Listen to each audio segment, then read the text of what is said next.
There's three things that I universally see people get booked by coaches, businesses. It's weight, it's love, and it's money. Mm, And if there is anyone out there selling any of these things that like they're the one thing that'll solve all the problems, they are scamming you. yeah, absolutely. Welcome to the CoachMD Podcast.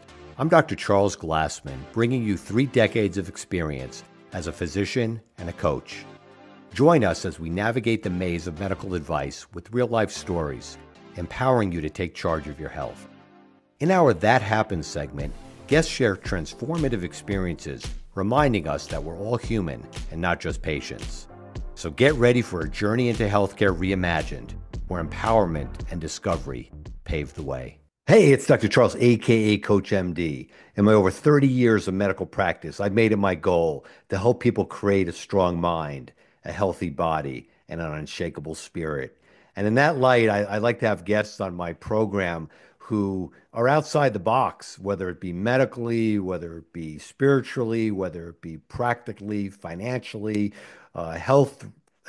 What I talk about is a lot is relationships, health, money, health, and relationships. And I talk a I've when I was practicing, I'd have discussions with patients. They'd come to me and ask me all sorts of things, and that's kind of why I came up with the name Coach MD, wearing the coach hat rather than the MD hat a lot of times because people would come to me with so many different things. And I back in the day, I'm in the New York metro area, and there was a radio personality in the 70s and 80s named Bernie Meltzer. And Bernie Meltzer was like, he knew everything about everything. Okay. People would call him up and ask him so many different things. And one of the aspects that people would want to get information about was finances. And I remember I called him when I was in my last year of medical school. I called Bernie Meltzer. I was on the radio and I asked him, I was really nervous because I had all these medical school loans and I didn't know. I didn't know. I didn't know I wanted to go in a lucrative field, a more lucrative field, because I thought that I needed to do that, even though that might have not been my preferred track. And he just reassured me basically. He said, "Ah, you're going to be a doctor. You'll, no problem, right?" But anyway, I mean, it doesn't matter. You could be a doctor and have financial problems. But my guest today, Sarah Penfold, has taken this to a level that I'm really excited about because she talks about finances and wellness. And when people would come into my office when I was practicing as an internist, it would always be one of two things. It would either be emotional issues or it would be lifestyle choices that would cause them to have problems. And what causes emotional issues? And a lot of times it's relationships and money. So those are two of the key factors that people that really cause illness and people to be sick. Because if you can't provide food, clothing, and shelter, the basic necessities, then it makes you sick. So, Sarah, thank you so much for coming on to my program today and really showing how and being dedicated to helping people understand how important it is to understand money and to understand the currency that is what that we use. That's the currency of our earth. That's what we exchange goods and services. It's a way to Mhm. say thank you in a way. But why don't you introduce yourself and thanks again for coming on Coach MD podcast today. Oh, thanks so much, Charles. It's a pleasure to be here. Yeah, I kind of came across the value of having a good relationship with money because I healed my own relationship with money. Mm, I grew up on a farm. I was a farm girl. I didn't grow up wealthy. I didn't grow up I didn't work on Wall Street. I've never worked in a bank, anything like that. So, um, in healing my own money relationship, I was able to sort of experience those health benefits. Mm. Stress that I knew was there and some that I didn't know was there evaporated. I felt lighter. I felt optimistic and hopeful. And I realized that it was so much more than just a skill. It was actually part of what I think people need to understand as part of their overall wellness journey. And as someone who loves health and wellness, is kind of a growth junkie, all that kind of stuff, Yeah. I realized it was a real void in the discussions on health and wellness. We're all talking about fitness and diet and meditation and all that kind of stuff, but there was really a gap when it came to people's relationship with money. Mm. Yeah, Yeah. I think that's so important to recognize. And yeah, I had this saying that in order to reach for the stars, we have to have both feet planted on the ground Mhm. and be practical. And there's nothing that is bad about being practical. I remember when I was in college, I did a thesis paper on Pythagoras. And Pythagoras, everyone thinks about Pythagoras, oh, the Pythagorean theorem, a squared plus b squared equals c squared. And Mhm. yes, that's very important. And Pythagoras was a mathematician, but he was a philosopher and someone who was deeply embedded in spirituality.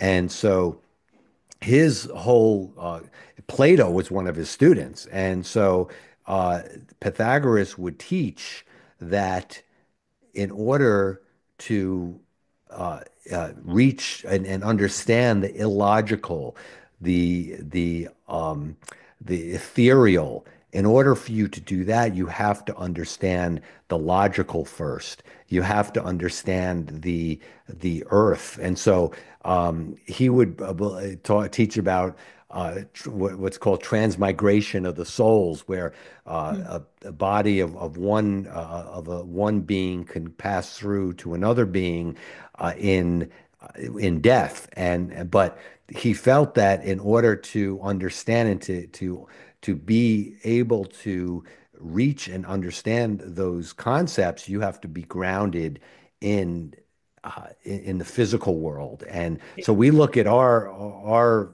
existence, and so many people, like you said, are very healthy and they're very conscious and concerned. But when it comes to money, they think, "Oh no, that's not me. I'm a capitalist. Oh, I'm a bad person. Money's important to me." And it really gets a such a negative, and it seems to be the antithesis of wellness, where from my experience, it really is part of wellness and well-being. I fully agree. I don't want to get into too many stats, but Right. you can read, there's a lot of papers out there Yeah. about the impact of stress in general, but financial stress in particular. Mm, And the one stat that I found really profound is that just 2 years ago in 2022, 72% of Americans said that financial issues were a major part of their stress. mm, And we don't talk about it. no. And money is so taboo in our culture. One of the things I often will say is that, we think of our closest friends, especially as women, because we're such like emotional Right. beings and we like open up and like um the incredibly intimate things we might know about our best friends, but do we know about their finances? Probably not. Mm, And I get it. It's hard to divulge things and I'm really trying to kind of flip the script on that and like, let's talk about it. Let's talk about it, but casually. Like I rarely have just one drink in front of me, Charles. So like I'm like cozy. I like to have hot drinks and like that's sort of mm, my vibe. Like let's just sit down as friends and talk over a coffee or a hot drink hmm about like what's going on, And let's take the stigma out of it. I like to try and help people reimagine and reframe their concepts of money. You were alluding to, oh, if I'm engaging with the system, I'm capitalist, whether you think that's good or bad or Right. whatever. But, the system, one of the things that I really teased out over time is that the system is not money. The Mm. system is racket. You know, Right. I think there's a lot of things of concern. I think there's definitely manipulation and like the bailouts don't get me started. And I think that that is a Right. lot of what gives money a bad Mm. rap. Those are all the failings of the ego of people. At its core, money is a really beautiful thing. Hmm. Um, and one of the questions that I'll ask people who come at me with like, oh, money is the root of all evil, or whatever version of that story they have, is like, okay, I'm going to give you $1 million tomorrow. What are you going to do with that money? And they'll list off things like, oh, I'm gonna buy my parents a house, gonna take my family on vacation, all these really, really beautiful things, right? Yeah. And I'm like, well, so is that evil then? Right. Yeah. You I love know? that. Yeah. Yeah, you can use Yeah. it if you want. Yeah. Right. But Uh, money is a resource mhm. and it amplifies kind of the heart and the spirit of the person who has it. And I like to remind people of that when, there's this dissonance between the evil or the bad parts of money and themselves. Yeah. Yeah, I look at some of the writing that I've done has focused on this, and one of the I came up with this kind of a wealth formula that was the formula of the P's with is, and let's see if I can remember it right now, but it's pa perseverance, passion, perseverance, um, God, I'm there's a third. Oh my God. So it's I haven't said it in so long. But anyway, the formula of the four P's, what it comes down to is is the profit equation. So Mhm, it's perseverance, it's passion, and when you act with passion and you persevere, and you may only help one person, right? mhm, But if you multiply that by the number of people, so let's say you produce a gift, a service or a product that will influence many, many people. Those people, the way they say thank you for that is by giving you money. Now, mhm, if you only influence one person, then that one person will be beneficial, and that's profit. That's a internal kind of a spiritual profit, if you will.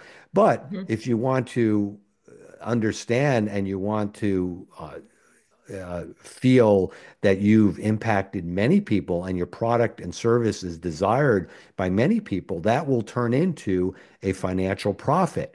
And so I look at it as a value proposition. And as I said, in our world, the currency of our world is money. Mhm. The currency of maybe 5,000 years ago, maybe it was bartering or whatever, but it's the same kind of concept. You're saying thank you for the Mhm. goods and services that somebody has given you. And the way you say Mhm. thank you is by giving someone money. So receiving that and someone getting value of what you do, that's a very powerful feeling inside. Wow, I've really helped someone. And not only have you helped that person has said thank you to you, but so you have that gratitude, they have the gratitude for you. But not only that, you're creating some type of wealth or some type of money that you can now say thank you to somebody else and take advantage of their goods and services. So I that's agree. a way that I look at it sometimes. Yeah, I love to tell this story about bartering because, you know, people don't know the entire like history of the evolution of money. I don't even know the entirety of it. I've done a lot of reading and stuff into like how we got to this point in time with money, and it's really fascinating. But a lot of people know bartering. like when they think of the origin of money in exchange, it's bartering. And I agree with you. It was based on mutual need and mutual benefit, and there was a element of trust, right? And that's a really beautiful thing. Mm, And money was actually an innovation to to bartering because at its simplest level, if you're a cobbler and I have chickens and you need eggs and I need soles fixed on my shoes, perfect. Then we have that exchange. But if my shoes are fine and I actually need, I don't know, a pot or something for my stove, then we can't exchange. And so money was an innovation because now it was this third entity where we could actually go and get the services that we needed immediately instead of finding that third or fourth party to like mm, find all the different needs, right? And so I like to think about that energy though of the exchange is still there. It's gotten lost mm. underneath Yes. debit cards and credit cards, Yes. fintech and all, but the exchange is still there. And I think it's really important, like the journey that I take people through with their finances is we look at their values, right?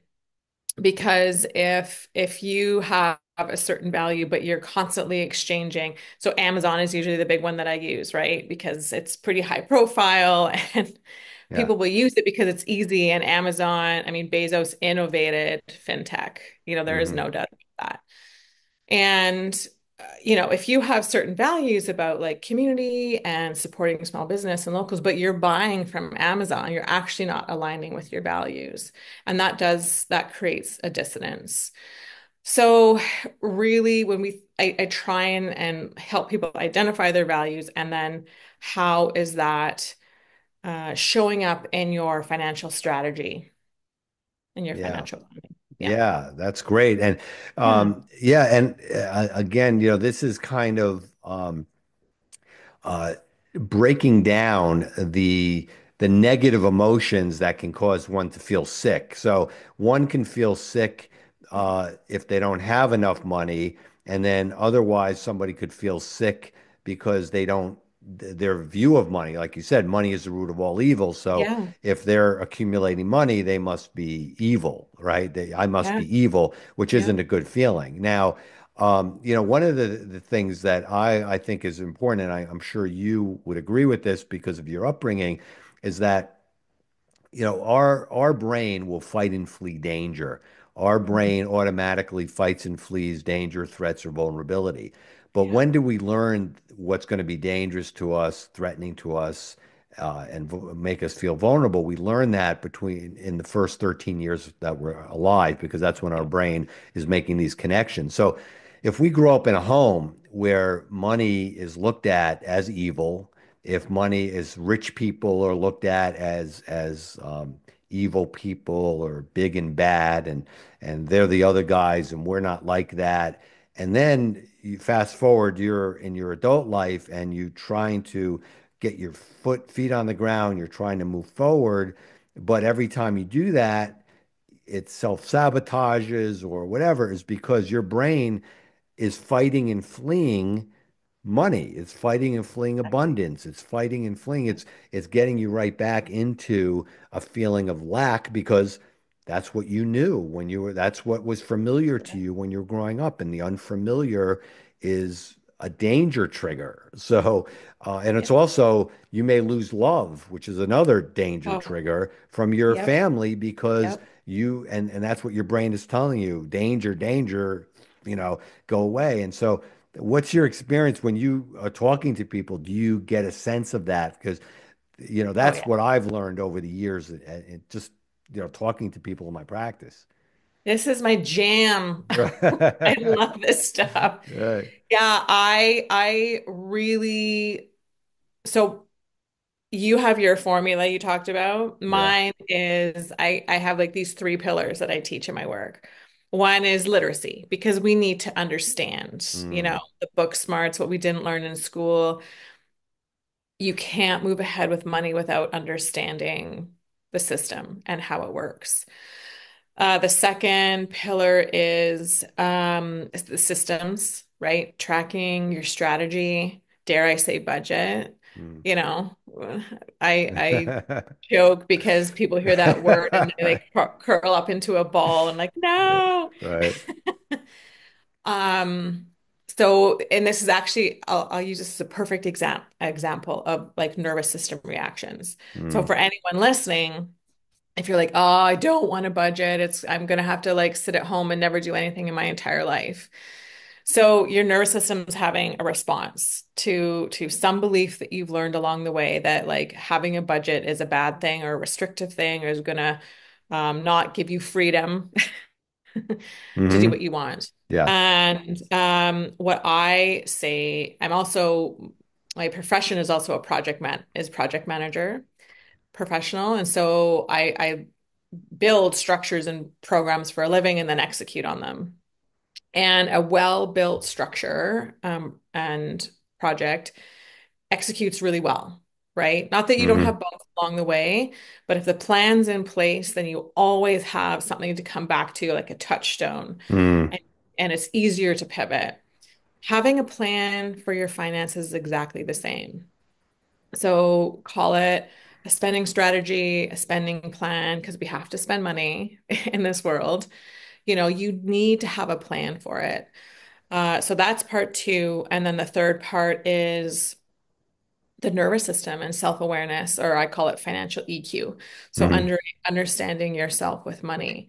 And exactly like you said, we all learn about money from our family of origin. Mm. And whether that's what not learning about money, that's what, Right. right? Yeah. And I'll speak to my own example, like growing up in a family of farmers. My dad's lineage is farmers for as many generations back as I can think of. And so I had uh in me, and I know I've heard you talk in your podcast about epigenetics and stuff too, but Mm. like Yeah. what I've learned through that lineage is that like earning money through physical work is how you make money, right? Yeah. And so there was a subconscious belief in me, irrational, like these thoughts Hmm. aren't Of rational at all, course. Yeah. but that I was gonna have to A, work till I keeled over. Hmm. There was no end for me to slow down or retire. And B, that if I wanted more money, I was gonna have to exert more energy. Mm. And that felt exhausting. Yeah. And so that was one of there's many in there, but like one of the subconscious beliefs that was sort of keeping me smaller and like not asking for raises, not going out and getting higher paying jobs and all that kind of stuff. So there's always stuff to look at. Hmm. And I that was what ended up making the difference for me in my financial journey. I tried just working with someone who did the woo-woo mindset stuff. And I will say that I think it's important, but done in isolation, it's Mm. just flat. Yeah. I hired a couple different people to help me with the systems piece, but again, without understanding the system and the literacy that and the EQ piece was not being addressed as well. I just kept bumping up against myself. Hmm. It wasn't until I started doing not only my own like nervous system and like like embodiment and like understanding that mind body connection and also finding the right coach that had that piece integrated, Mm. that was the unlock. And Yeah. so I worked with that my mentor for about just over 2 years in her program, and really saw how that was so transformative for so many people. And, then I just ended up I kept learning, like I inhale money books. Yeah. And so eventually I just was like, I just want to teach this in my own way and do my own thing. And But yeah, like that's sort of what I lead with, right? Like the financial EQ piece, you have to have that and you Yeah. have to be willing to go there to create in my opinion, to create that long-term change. Yeah. I think there's lots of coaches out there that are doing the literacy and the systems piece. And I think that those, for some people, that works for sure. And eventually you're going to bump up against yourself. Life Yeah. happens in one way Yeah. or another. And until you have those skills of awareness to understand what's happening, then I think that there's a chance that people might fall off the wagon a bit. Yeah, yeah, very good. So I remembered Your my other peas. P's. All right. So, so it's, waking up with passion, persevering, but acting with purpose. So everyone has gifts and Mhm. talents and skill sets, and it's about honing in. So, uh, you grew up on a farm, but you had other skills and talents. But Mhm. if you don't recognize those, you end up going through life and not really tapping into those gifts and talents and taking those gifts and talents and applying them to one person. You Mhm. get a profit from that because, like I said, you get some type of personal satisfaction, that you've helped someone. But the more people who you impact, with your purpose, with your gifts and talents, the Yeah. more financial you can, you realize. So that's just the formula piece. That's just, I remembered it, so I wanted to say Yeah. it. But getting back to the idea, of the nervous system, and Mhm. it's important because there's it's very positive to understand if you do have those that fight or flight Yeah. automatic reaction, what I call Correct. the automatic brain, to money. That's very important to understand, to realize, and then to talk with someone like yourself who Mhm. is honing in on that, who understands that and can help navigate with that. But on the other hand, it's important to realize that money also can be, and this is where a lot of people misunderstand the root of all evil. It's not the money's the root of all evil. It's the people who have money who can do not such good things. And that's when money is used for power. And Yeah. so when money is the what I call the one-up trigger of this automatic brain, is that we fight and flee things are that can hurt us, that can beat us, and we can do one thing. We could fight it or we could flee it. And some people will fight it by trying to be one up from somebody who they think is is one up. They're being one up, so they'll fight it and they'll try to power and try to be a big shot and just a bad and do not such good things. So, obviously, when you start, uh, or start accumulating wealth, or getting your finances in step, you don't have to become like that. No. But it's very important to recognize that, that could be a trigger, Yeah.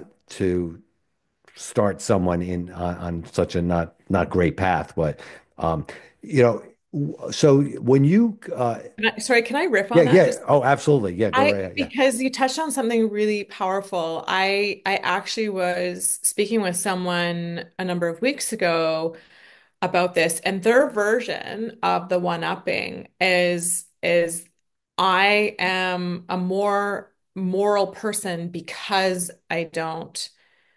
um because I'm not a capitalist, because I don't make a lot of money, I'm a better, like a more moral person. Mhm. And Interesting, I'm yeah, kind of exaggerating their words to make a yeah, point because I feel like when we have this association with the system being the root of all evil again, or whatever version you right. have of that, then or if your parents told you that, then you think that you are a better person for, Hmm. remaining impoverished or, Yes, not impoverished yes. necessarily, but just not going after it, so to Hmm. speak. And Yeah, I again, like I asked them that question around the $1 million. And, making money allows you to um, do good in your community, take care of your loved ones, what take care of your kids, Mhm. grandkids, donate to causes that you care about. And, those are the things that I think really, really are important. And I will also say support businesses that you want to see do well and empower those people. So, um, yeah, I just wanted to Yeah, no, that's add that I different lo perspective on that as yes, well. it is right. There is, one-upping comes in all sorts Yeah. of shapes and sizes, and Yeah. the moral that piece is, and it's all about pride, ego. I call automatic brain the fight or flight, Yeah. which I is the nervous system. Ex the expression of that is through pride, is through arrogance, is through lack of humility, and somebody who thinks that they're morally superior, they don't realize it, but that's a deeply egotistical, prideful one-upping, Yeah. and Yeah. to, to kind of I saw this funny clip with this the couple who's the middle age one-upping, where their ailments, they're each they're everyone is above is higher is one-upping the other. Oh, my back hurts. Oh yeah, well, I woke up with a split, whatever. They just Yeah. kept going. And what people don't realize, it's not only about the someone being physically stronger or wealthier, but those other attitudes, and that could affect, like you're saying, the way that you are dealing with money, the way you are, and getting back to the saying that in order to reach for the stars, you have to have both feet planted Yeah. firmly on the ground. And a lot of people go out and save the world. And my uncle, may he rest in peace, I loved him, and he did that. He had an unbelievable uh, saving the world mission, Mhm. and he did was very active. I'm not going to say his name or what he did, but it was very much. He did a lot, Mhm. but unfortunately, his family life was not great. And I kind of looked at that. And when I was getting older and we're getting, going to have a family, I made it a point that whatever I did, I was going to be able to be at home. I was going to take care of my family, provide, and and be a good role model and a good father, but you can't always do that, especially twofold. One, if you're stressed about money, if you're always Yeah. stressed about money. So I chose a career that I didn't think that would happen, although believe me, just because someone's a doctor, doesn't Yeah. mean that they're not stressed about money. In fact, uh, I actually know multimillionaires who are stressed about money, Yes. which Exactly. so it can impact you in a lot of different ways. But I didn't let that happen, and so and I also picked a career where I could be at home. I didn't have to travel a lot. So um, so anyway, that was one of the things that I thought was very important to keep my own. If your own house isn't in order, there's no way that you could truly be valuable to Agree. small businesses or to your Agree. community or to your family and your children. So yeah, Yeah. that's a great point. Yeah, you touch on two things there. What you said about the the multimillionaires and stuff. Yeah, There one of the beliefs I had, and I think this is pretty universal, is that people who have money understand money. yeah, And that's actually not true at right. all. I shouldn't say it all. Yeah. Yes, some people understand money or like a certain aspect of money. For example, Hmm. like there's people who are experts in Bitcoin. They know a Right, certain aspect of it. right. But I use the example of lottery winners and Mm, professional athletes a lot because with lottery winners in particular, these are people who have a massive influx of money, which, should solve all their problems. Right. But the statistic of lottery winners who are right back to square one within like Mm. under 5 years or something is staggering. It is Yeah. shocking. I've seen And those. Yeah. yeah, and this sort of ties directly to what you were saying about your nervous system and the automatic brain, because our nervous system, it's like a computer program, Yeah. right? And we have these automatic programs that we run. And if one of our automatic programs is to spend money, then, willy-nilly without tracking it, Hmm. then no matter how much money we have coming in, whether it's a raise at work or a sudden influx, that pattern is still there, Mm. And when you see Hollywood star musicians, professional athletes, they get these contracts, and suddenly they're driving massive car or, super expensive cars and buying expensive condos, and it's called lifestyle creep. We have more, so Right. we spend more, Right. but that ratio of what we're saving may not be shifting at all. Yeah. So, and actually, there's something else.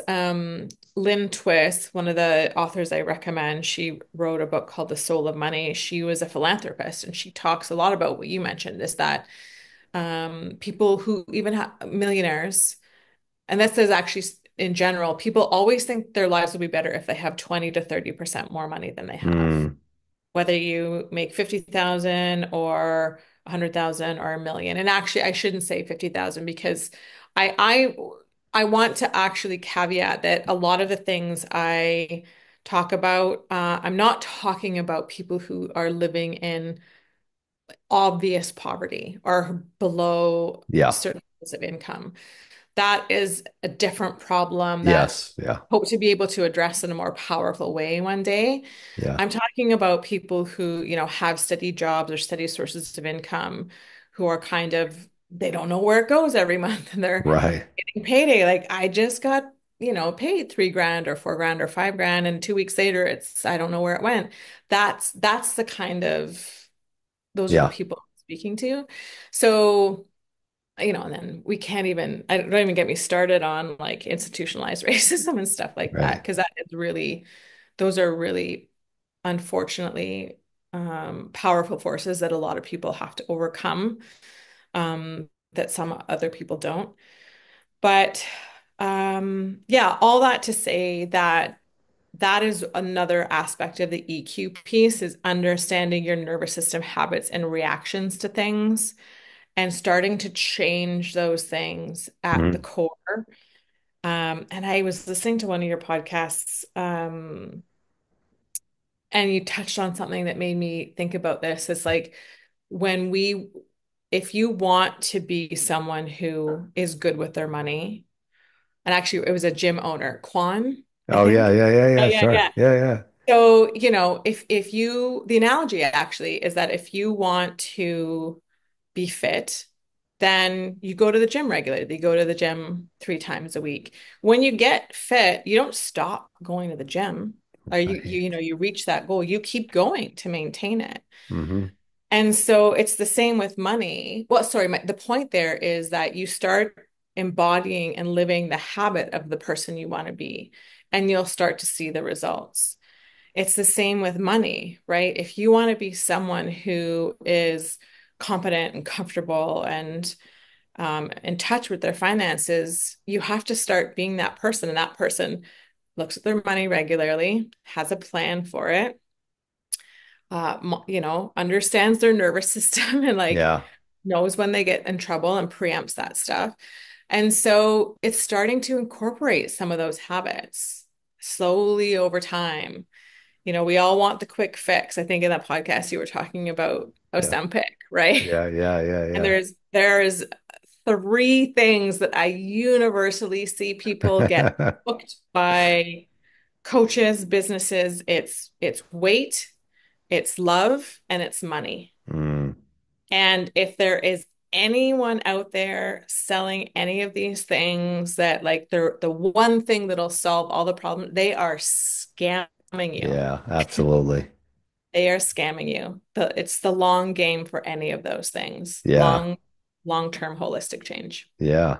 I'll get off So my soapbox. yeah, no, that's a good soapbox to be on. A lot of good information. And so, let's say somebody, what's the first thing if like let's say I came to you and um, I just like you said, making so and so amount a week and or a month, yeah, I get a paycheck every 2 weeks and I just don't know where it goes. I'm not saving, and I'm going to talk like for somebody in their age group 25 to 35, let's say, starting to work, starting to make some money.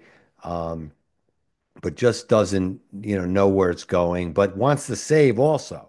Mhm. So what would you kind of what would be the kind of the processes that you would go through? Yeah, this is great. Uh, so with anyone, I'll talk about generally first, Yeah. and then I'll talk about that age bracket in a minute. Is we have to look at the numbers. Mm, And this is by far like the number one thing that I see people resist right off the bat. And so in my work, that's what we're doing right away. We're mapping out the numbers mm, because and people don't do it because it's confronting. I get it. yeah. I was there. Yeah. And knowledge is power is a thing. And so by looking at your numbers, you may not like what you see, but now you know. And then you can get into a plan and action. And then the locus of control comes back to you. Because Hmm. if you're not looking and you're just spending, where's the locus of control? It's with Amazon, it's with the big box stores, it's with the influencers on Instagram. Hmm. They have control. But when you take a look and you bring that locus of control back to you. And then with that age bracket in particular, especially on the younger side, like we're talking people who are just maybe getting into their careers. Hmm. There can be different approaches, whether you have like a fixed income. So one of the things I love to do is create automations. And again, this is actually more general, but for folks who are Hmm. in who are younger, gosh, start saving now. Hmm. The earlier you can start leveraging compound interest, the sooner you'll be able to have financial freedom. Hmm. And, you know, I'm going to sidebar here for a second. Yeah. Yeah. Retirement is often perceived as an age, but it's actually a number. And calculating that number and understanding, oh, I could actually have financial freedom for this particular lifestyle by the time I'm 40 or 45 or 50 if you're at the lower Hmm. end of the bracket. And so really understanding that and starting to save because saving is a habit. Hmm. I did not learn that habit Yeah. when I was young. And I met someone through my job who did learn that skill. And that person bought their first condo before they were 30. Mm. And I'm, 50 now and I'm just buying my first one. Mm. you Right. know. Yeah. So it is a powerful skill. And to have your nervous system feel comfortable saving and to see that money sitting there Hmm. and not want to spend it. Yeah. It's really interesting. Yeah, so I want to keep going on this Yeah. actually Yeah. because I think it's really important. Because when doctors start making money, I remember I used to go into the doctor's lounge and all the doctors were talking about this stock and they never tell you about the ones they lost. Okay, they No. all sound like these brilliant investors because, oh, I hit this one. They didn't tell you about the ones that, and I learned that there are plenty that they lost on, including myself, because that's what I Yep. thought was that Yep. the only time I really started saving money that was really meaningful was when it was a regular what dollar cost averaging. So Yeah, when you're talking about the exactly. the Yep. compounded interest, and this is the Yep. guidance I gave my children, is that there's no quick fix. No. Dollar cost averaging. So don't try to play the market. Don't try to just keep doing that. And what are some apps? Because I know that one of my sons has an app that automatically like change like if he spends something it'll automatically if Yeah. there's like 50 cents or what is that because that could be the first start for somebody to do Yeah, that. that's great. Actually, there's a bunch of different ones. Sometimes even your banking apps will have an option. It's usually called Roundup Okay. or some version of that. Yes, yes, Acorn is one that comes to that's mind. the one he does, Acorn. Yeah, Yes. so and just for everyone listening, what that is so if you're out there spending and you buy a coffee for 6.50 because that's how much a latte costs these days. Right. It'll take the extra 50 cents, it'll round up to 7 and it'll put it in a savings account or an investing account. So that's a real easy way to start saving, Mm, for sure. yeah, And I also think that then you need to take the next step, right? yeah. Like, so your nervous system has taken one little step. Okay, I can save. It's okay. What if I actually intentionally did $20 a week or X amount a month or a percentage of my paycheck? Like, find that area where you feel comfortable. And then then you get strategic. Then you start thinking about, okay, the future. If I want this particular thing to happen by this age, then you can start back, like in project management, we would call it a work back. So like Yeah. want to get there, okay, do I actually need to be putting $50 a week instead of 20 to get there? If that's not possible, how could I make it possible or how do I need to adjust things? So it becomes kind of like I have a real problem solving brain. Like I love to solve problems. Yeah. So that's kind of what when it becomes fun for me is then you can start to move the levers and the variables and make strategic decisions about your life. Yeah. But I also, you said something super powerful about the doctors and the stocks. And Right. what I love to tell people, so most people will know the name Warren Buffett, Berkshire Hathaway, Hmm. and if you look at the history of how he built his wealth, he didn't become a billionaire till quite late in life, but he was doing it slowly, strategically, boring. Yeah. Right. It's actually very boring, his Boring. Yes. style of investing. Yeah. And one of my favorite quotes of his around the strategy at Berkshire Hathaway is that their strategy is apathy bordering on sloth. I love it. I know, right? So Yeah. I kind of joke, it's like, let's make investing boring again because Yeah. it really is a set it and forget it. And anything else is just, Mm. and gambling, Yeah. That's and I think gambling. Yes. that is why the stock market gets a bad rap because all the focus, I mean, they make great movies, right? Yeah. All the Right. gambling and the intrigue and the drama, Right. that all makes great movies, but then that's what people think the stock market is. No, no, Yes. no. No one wants to make a movie about like people who put $100 a month aside into an ETF or a Yeah. fund. That's Yeah. not Yeah. exciting. Yeah. So just, yeah, just for people again, like coming back to that, it's not it's not a quick fix. It is slow and steady. And ironically, that will actually move you farther faster than you think than trying to chase that quick fix. Yeah. Yeah. It's really, and I understand the stress that people have. They have families, they have bills to pay, Yeah. and someone say, "Oh, you have to save." And they think, "Oh my God, what? Are you kidding me? Well, how am I going to save?" And I know with my own journey, in my own journey, um, I was able to manage debt very well, actually, Yeah. having a lot of, with student loans and a Yeah. lot of different things. And I was able to manage that, but I was able to manage it because I had money coming in, and I always had enough, more money coming in than than I had in debt in a way. So, that's, managing debt, I guess that's not really what you're, I mean, that's not the the focus of what you're helping people do right now, and I Oh, it understand is that. too. Oh, good. Yeah. Okay, that's Yeah, good. yeah, yeah. No, I Okay, talk a lot okay, about debt. yeah, So yeah, in my program, I have a whole module on the industry of debt okay. because I'm in Canada and but in the US and Canada, North America basically, we have a Mm-hmm. very different relationship with debt than many other places in the world. Mm-hmm.